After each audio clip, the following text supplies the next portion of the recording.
अस्सलामुअलैकुम नाजरीन, मैं डॉक्टर मोहम्मद उस्मान उस्मानिया पैरामेडिक्स के चैनल से आज अपनी पुरानी वीडियो का अगला तसलसल लेकर हाज़िर हुआ हूँ।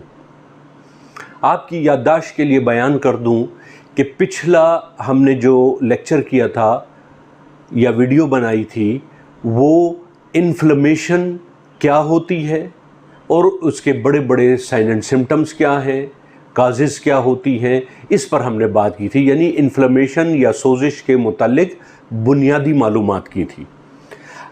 उसी वीडियो में मैंने कहा था इंशाल्लाह नेक्स्ट वीडियो हम बनाएंगे mechanism of inflammation and pain पर, कि जिस्म में सोजिश या इन्फ्लेमेशन कैसे पैदा होती है, पेन कैसे पैदा होता है। फिर इंशाल्लाह अपनी किसी और वीडियो में हम मैकेनिज़्म ऑफ फीवर भी जो है वो भी डिस्कस करेंगे। तो आज आते हैं अपने लेक्चर की तरफ, mechanism of inflammation and pain. जैसा कि आप सब जानते हैं as being a medical student कि हमारा जो जिस्म है या बॉडी जो है it is made up of trillions of cells. ये हमारी बॉडी जो है, जिस्म जो है, ये अरबों खरबों सेल से मिलकर बना है।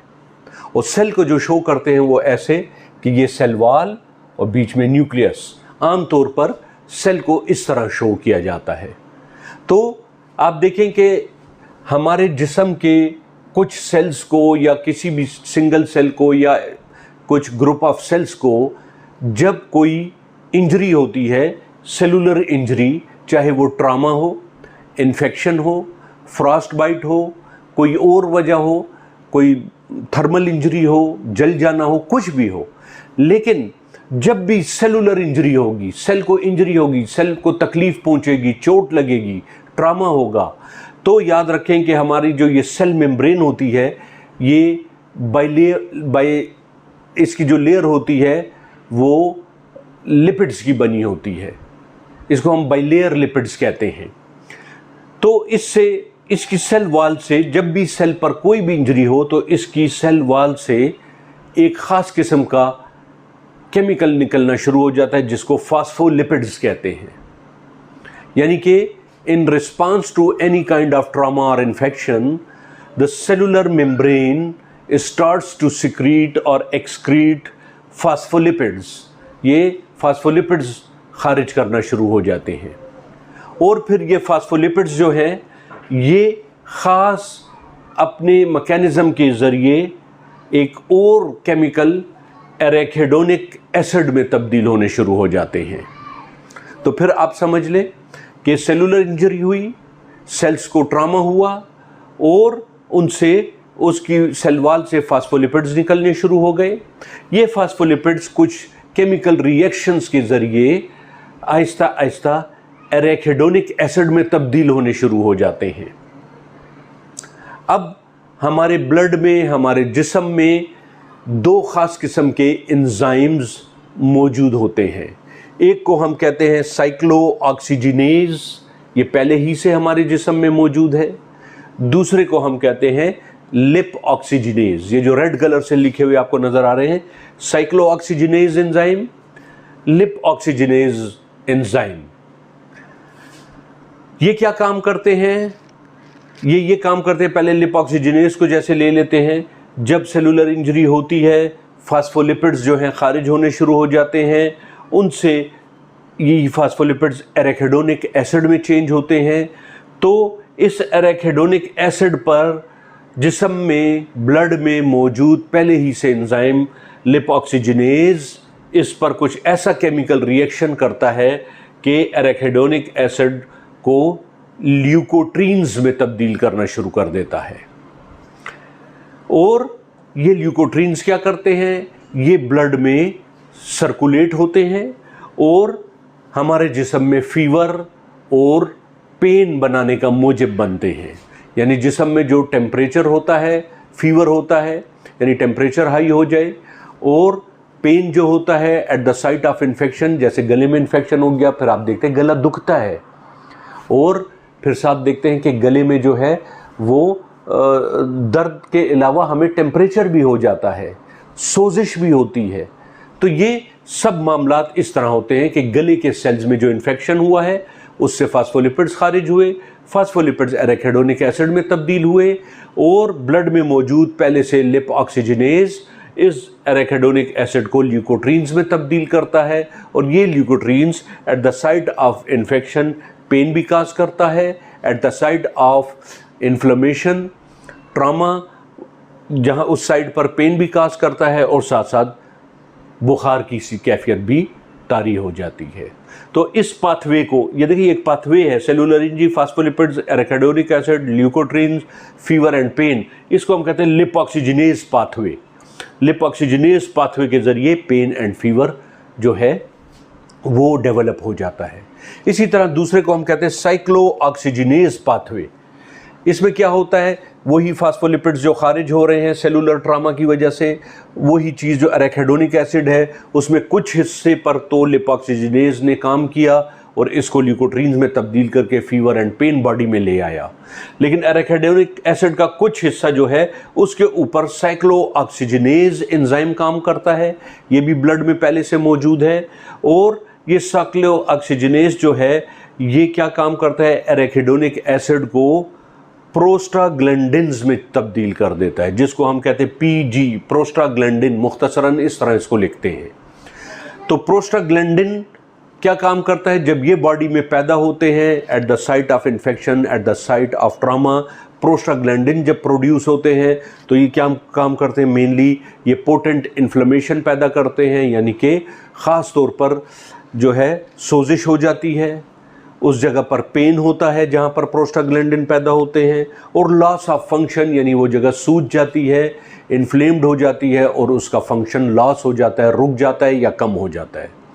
तो कहने का मकसद ये है कि सेलुलर ट्रामा जो है वो साइक्लो ऑक्सीजनेज पाथवे के ज़रिए प्रोस्टाग्लैंडिन प्रोड्यूस करता है और उससे inflammation, pain and loss of function.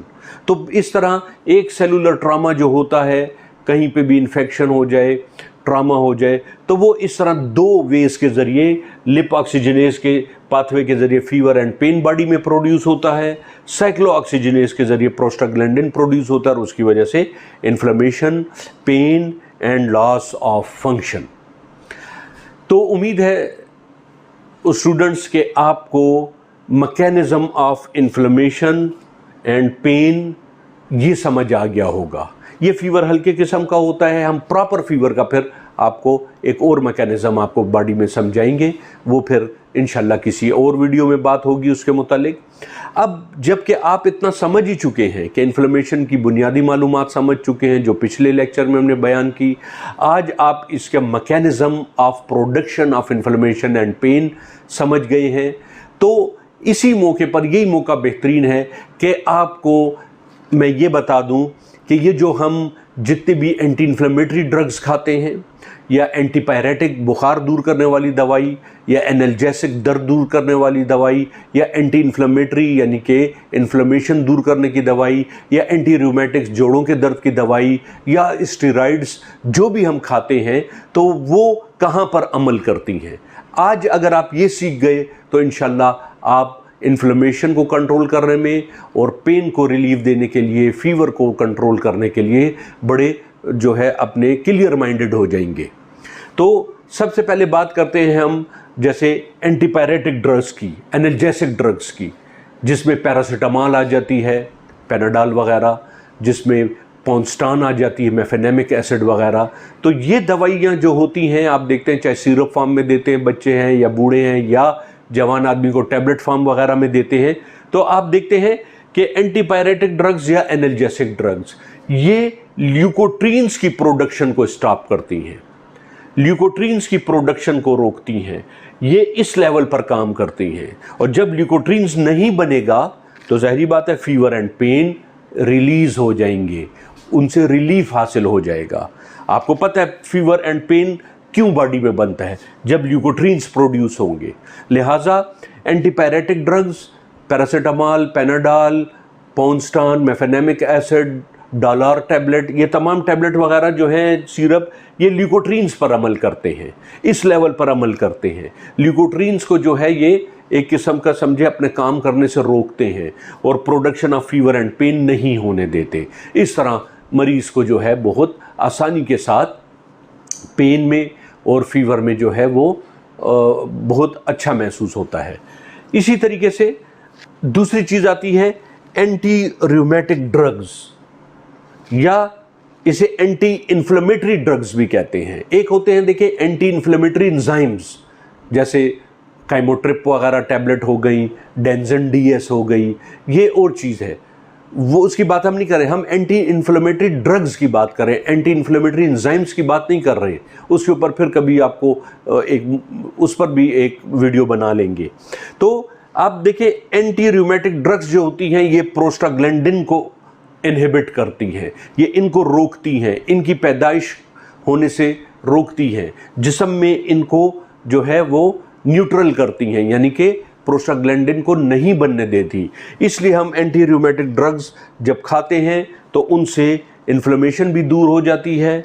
जोड़ों में अगर इन्फ्लेमेशन हो, पेन हो या लॉस ऑफ फंक्शन हो, या ना जोड़ों में ही नहीं जहाँ पे भी जिस्म में हो, तो एंटी रूमेटिक ड्रग्स देने से, एंटी इन्फ्लेमेटरी ड्रग्स समझ लें, इसे non steroidal anti inflammatory drugs भी कहते हैं, एनसेड्स, वो देने से प्रोस्टाग्लैंडिन जो है वो रुक जाते हैं बनना। इसीलिए ऐसी ड्रग्स को हम क्या कहते हैं, प्रोस्टाग्लैंडिन इनहिबिटर।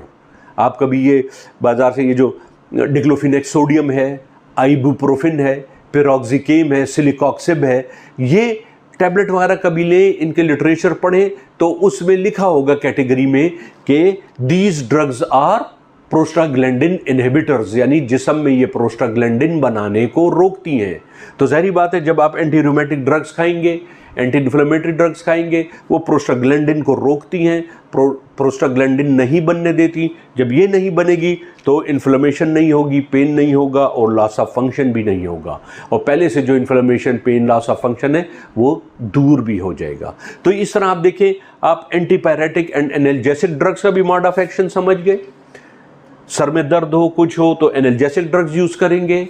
जोड़ों में सूजन हो और कहीं पर कोई सूजन है, चोट लग गई है, कोई ईंट लग गई, पत्थर लग गया, कुछ चीज़, गोली, गन शॉट वुंड, कुछ भी, तो फिर एंटी रूमेटिक या प्रोस्टाग्लैंडिन इनहिबिटर्स देंगे, एनसेड्स देंगे।